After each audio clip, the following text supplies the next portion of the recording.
What the white whale was to Ahab has been hinted, what, at times, he was to me, as yet remains unsaid. Aside from those more obvious considerations touching Moby Dick, which could not but occasionally awaken in any man's soul some alarm, there was another thought, or rather vague, nameless horror concerning him, which at times by its intensity completely overpowered all the rest, and yet so mystical and well-nigh ineffable was it, that I almost despair of putting it in a comprehensible form. It was the whiteness of the whale that above all things appalled me. But how can I hope to explain myself here, and yet, in some dim, random way, explain myself I must, else all these chapters might be naught. Though in many natural objects, whiteness refiningly enhances beauty, as if imparting some special virtue of its own, as in marbles, japonicas, and pearls, and though various nations have in some way recognized a certain royal preeminence in this hue, even the barbaric, grand old kings of Pegu placing the titled Lord of the White Elephants above all their other magniloquent ascriptions of dominion, and the modern kings of Siam unfurling the same snow-white quadruped in the royal standard, and the Hanoverian flag bearing the one figure of a snow-white charger, and the great Austrian Empire, Caesarian, heir to overlording Rome, having for the imperial color the same imperial hue, and though this preeminence in it applies to the human race itself, giving the white man ideal mastership over every dusky tribe, and though, besides, all this, whiteness has been even made significant of gladness, for among the Romans a white stone marked a joyful day, and though in other mortal sympathies and symbolizings, this same hue is made the emblem of many touching, noble things, the innocence of brides, the benignity of age, though among the red men of America the giving of the white belt of wampum was the deepest pledge of honor,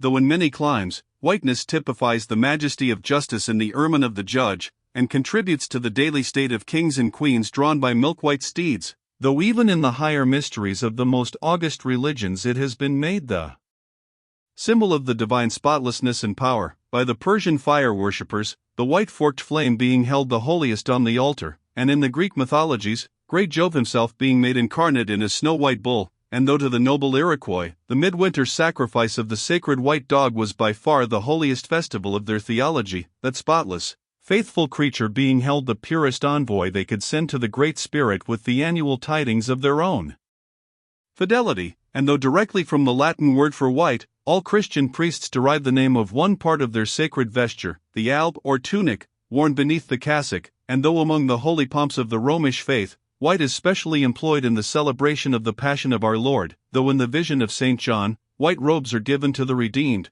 and the 24 elders stand clothed in white before the great white throne, and the Holy One that sitteth. They're white like wool, yet for all these accumulated associations, with whatever is sweet, and honorable, and sublime, there yet lurks an elusive something in the innermost idea of this hue, which strikes more of panic to the soul than that redness which affrights in blood. This elusive quality it is, which causes the thought of whiteness, when divorced from more kindly associations, and coupled with any object terrible in itself, to heighten that terror to the furthest bounds. Witness the white bear of the poles, and the white shark of the tropics, what but their smooth, flaky whiteness makes them the transcendent horrors they are? That ghastly whiteness it is which imparts such an abhorrent mildness, even more loathsome than terrific, to the dumb bloating of their aspect. So that not the fierce-fanged tiger in his heraldic coat can so stagger courage as the white-shrouded bear or shark ***. With reference to the polar bear, it may possibly be urged by him who would fain go still deeper into this matter, that it is not the whiteness, separately regarded, which heightens the intolerable hideousness of that brute, for, analyzed, that heightened hideousness, it might be said, only rises from the circumstance that the irresponsible ferociousness of the creature stands invested in the fleece of celestial innocence and love, and hence, by bringing together two such opposite emotions in our minds, the polar bear frightens us with so unnatural a contrast. But even assuming all this to be true, yet, were it not for the whiteness, you would not have that intensified terror. As for the white shark, the white gliding ghostliness of repose in that creature, when beheld in his ordinary moods, strangely tallies with the same quality in the polar quadruped. This peculiarity is most vividly hit by the French in the name they bestow upon that fish. The Romish Mass for the dead begins with Requiem Aeternam, eternal rest, whence Requiem denominating the Mass itself, and any other funeral music. Now, in allusion to the white, silent stillness of death in this shark, and the mild deadliness of his habits, the French call Enriquin. Bethink thee of the albatross, whence come those clouds of spiritual wonderment and pale dread, in which that white phantom sails in all imaginations? Not Coleridge first threw that spell, but God's great, unflattering laureate, nature. I remember the first albatross I ever saw. It was during a prolonged gale, in waters hard upon the Antarctic seas. From my forenoon watch below, I ascended to the overclouded deck, and there, dashed upon the main hatches, I saw a regal, feathery thing of unspotted whiteness, and with a hooked, Roman bill sublime. At intervals, it arched forth its vast archangel wings, as if to embrace some holy ark. Wondrous flutterings and throbbings shook it. Though bodily unharmed, it uttered cries, as some king's ghost in supernatural distress. Through its inexpressible, strange eyes, methought I peeped to secrets which took hold of God. As Abraham before the angels, I bowed myself. The white thing was so white, its wings so wide, and in those forever exiled waters, I had lost the miserable warping memories of traditions and of towns. Long I gazed at that prodigy of plumage. I cannot tell, can only hint, the things that darted through me then. But at last I awoke, and turning, asked a sailor what bird was this. A goney, he replied. Goney! Never had heard that name before. Is it conceivable that this glorious thing is utterly unknown to men ashore? Never. But some time after, I learned that goney was some seaman's name for albatross. So that by no possibility could Coleridge's wild rhyme have had aught to do with those mystical impressions which were mine, when I saw that bird upon our deck. For neither had I then read the rhyme, nor knew the bird to be an albatross. Yet, in saying this, I do but indirectly burnish a little brighter the noble merit of the poem and the poet. I assert, then, that in the wondrous bodily whiteness of the bird chiefly lurks the secret of the spell, a truth the more evinced in this, that by a solecism of terms there are birds called grey albatrosses, and these I have frequently seen, but never with such emotions as when I beheld the Antarctic fowl. But how had the mystic thing been caught? Whisper it not, and I will tell, with a treacherous hook and line, as the fowl floated on the sea. At last the captain made a postman of it, tying a leathern tally round its neck, with the ship's time and place, and then letting it escape. But I doubt not, that leathern tally, meant for man, was taken off in heaven, when the white fowl flew to join the wing-folding, the invoking, and adoring cherubim. Most famous in our Western annals and Indian traditions is that of the white steed of the prairies, a magnificent milk-white charger, large-eyed, small-headed, bluff-chested, and with the dignity of 1,000 monarchs in his lofty, overscorning carriage. He was the elected Xerxes of vast herds of wild horses, whose pastures in those days were only fenced by the Rocky Mountains and the Alleghenies. At their flaming head he westward trooped it like that chosen star which every evening leads on the hosts of light. The flashing cascade of his mane, the curving comet of his tail, invested him with housings more resplendent than gold and silver beaters could have furnished him. A most imperial and archangelical apparition of that unfallen, western world, which to the eyes of the old trappers and hunters revived the glories of those primeval times when Adam walked majestic as a god, bluff-browed and fearless as this mighty steed. Whether marching amid his aides and marshals in the van of countless cohorts that endlessly streamed it over the plains, like an Ohio, or whether with his circumambient subjects browsing all around at the horizon, the white steed gallopingly reviewed them with warm nostrils reddening through his cool milkiness. In whatever aspect he presented himself, always to the bravest Indians he was the object of trembling reverence and awe. Nor can it be questioned from what stands on legendary record of this noble horse, that it was his spiritual whiteness chiefly, which so clothed him with divineness, and that this divineness had that in it which, though commanding worship, at the same time enforced a certain nameless terror. But there are other instances where this whiteness loses all that accessory and strange glory which invests it in the white steed in albatross.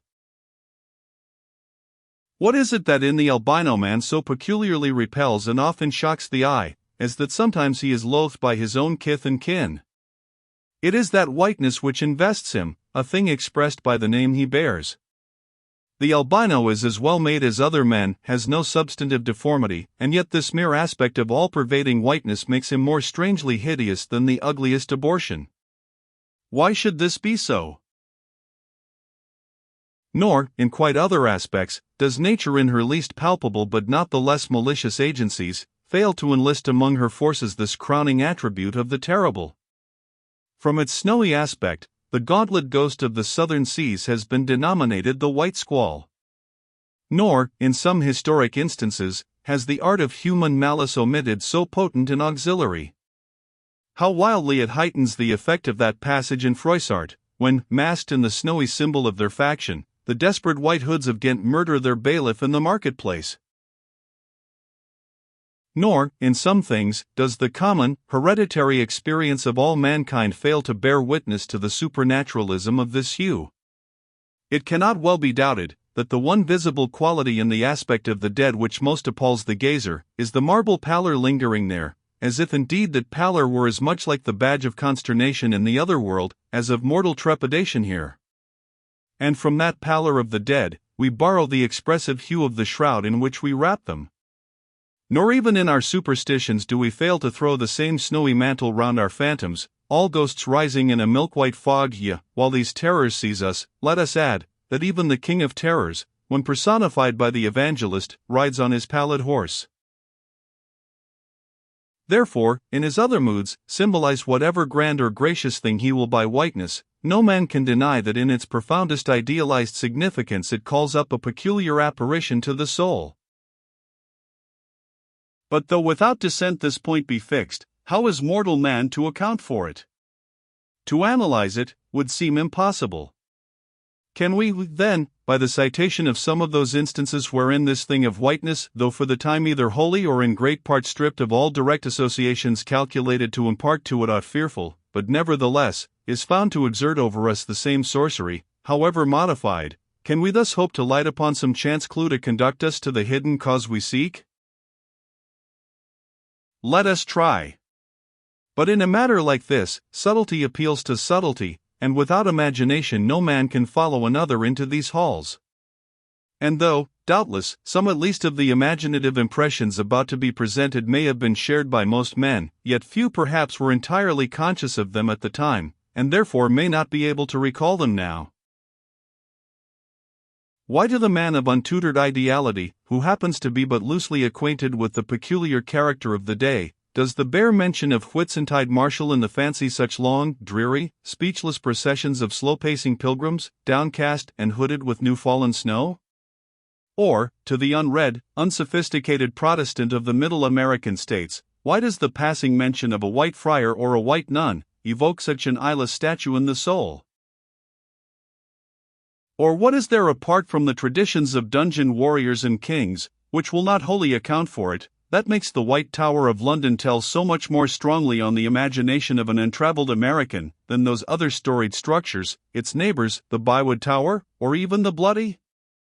And those sublimer towers, the White Mountains of New Hampshire, whence, in peculiar moods, comes that gigantic ghostliness over the soul at the bare mention of that name, while the thought of Virginia's Blue Ridge is full of a soft, dewy, distant dreaminess?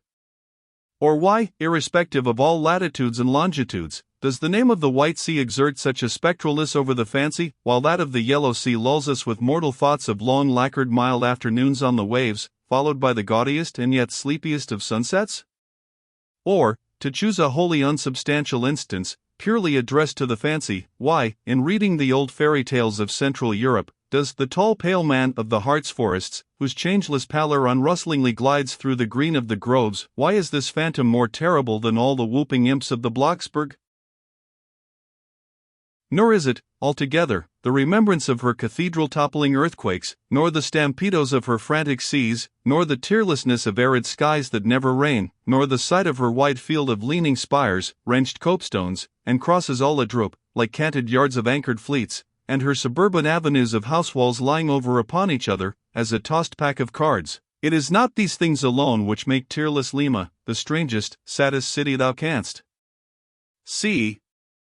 For Lima has taken the white veil, and there is a higher horror in this whiteness of her woe. Old as Pizarro, this whiteness keeps her ruins forever new, admits not the cheerful greenness of complete decay, spreads over her broken ramparts the rigid pallor of an apoplexy that fixes its own distortions. I know that, to the common apprehension, this phenomenon of whiteness is not confessed to be the prime agent in exaggerating the terror of objects otherwise terrible, nor to the unimaginative mind is there aught of terror in those appearances whose awfulness to another mind almost solely consists in this one phenomenon, especially when exhibited under any form at all approaching to muteness or universality. What I mean by these two statements may perhaps be respectively elucidated by the following examples. First, the mariner, when drawing nigh the coasts of foreign lands, if by night he hear the roar of breakers, starts to vigilance, and feels just enough of trepidation to sharpen all his faculties, but under precisely similar circumstances, let him be called from his hammock to view his ship sailing through a midnight sea of milky whiteness as if from encircling headlands shoals of combed white bears were swimming round him. Then he feels a silent, superstitious dread, the shrouded phantom of the whitened waters is horrible to him as a real ghost. In vain the lead assures him he is still off soundings, heart and helm they both go down, he never rests till blue water is under him again. Yet where is the mariner who will tell thee, sir, it was not so much the fear of striking hidden rocks, as the fear of that hideous whiteness that so stirred me? Second, to the native Indian of Peru, the continual sight of the snow-howed Andes conveys naught of dread, except, perhaps, in the mere fancying of the eternal frosted desolateness reigning at such vast altitudes, and the natural conceit of what a fearfulness it would be to lose oneself in such inhuman solitudes. Much the same is it with the backwoods man of the West, who with comparative indifference views an unbounded prairie sheeted with driven snow, no shadow of tree or twig to break the fixed trance of whiteness. Not so the sailor, beholding the scenery of the Antarctic seas, where at times, by some infernal trick of legerdemain and the powers of frost and air, he, shivering and half shipwrecked, instead of rainbows speaking hope and solace to his misery, views what seems a boundless churchyard grinning upon him with its lean ice monuments and splintered crosses.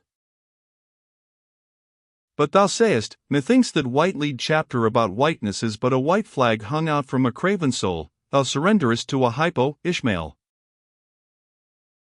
Tell me, why this strong young colt, foaled in some peaceful valley of Vermont, far removed from all beasts of prey, why is it that upon the sunniest day, if you but shake a fresh buffalo robe behind him, so that he cannot even see it, but only smells its wild animal muskiness, why will he start, snort, and with bursting eyes paw the ground in frenzies of affright? There is no remembrance in him of any gorings of wild creatures in his green northern home, so that the strange muskiness he smells cannot recall to him anything associated with the experience of former perils, for what knows he, this New England colt, of the black bisons of distant Oregon? No, but here thou beholdest even in a dumb brute, the instinct of the knowledge of the demonism in the world. Though thousands of miles from Oregon, still when he smells that savage musk, the rending, goring bison herds are as present as to the deserted wild foal of the prairies, which this instant they may be trampling into dust. Thus, then, the muffled rollings of a milky sea, the bleak rustlings of the festooned frosts of mountains, the desolate shiftings of the windrowed snows of prairies, all these, to Ishmael, are as the shaking of that buffalo robe to the frightened colt. Though neither knows where lie the nameless things of which the mystic sign gives forth such hints, yet with me, as with the colt, somewhere those things must exist. Though in many of its aspects this visible world seems formed in love, the invisible spheres were formed in fright. But not yet have we solved the incantation of this whiteness, and learned why it appeals with such power to the soul, and more strange and far more portentous, why, as we have seen, it is at once the most meaning symbol of spiritual things, nay, the very veil of the Christian's deity, and yet should be as it is, the intensifying agent in things the most appalling to mankind. Is it that by its indefiniteness it shadows forth the heartless voids and immensities of the universe, and thus stabs us from behind with the thought of annihilation, when beholding the white depths of the Milky Way? Or is it, that as in essence whiteness is not so much a color as the visible absence of color, and at the same time the concrete of all colors, is it for these reasons that there is such a dumb blankness, full of meaning, in a wide landscape of snows, a colorless, all color of atheism from which we shrink?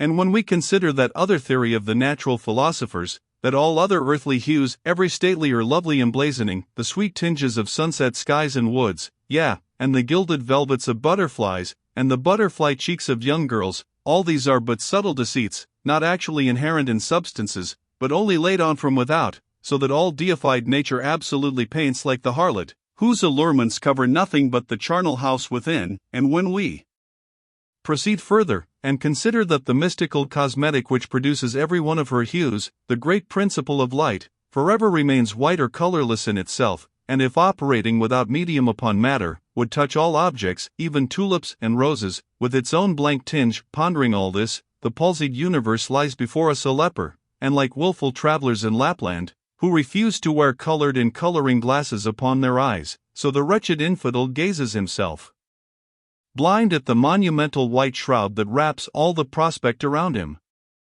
And of all these things the albino whale was the symbol. Wonder ye then at the fiery hunt?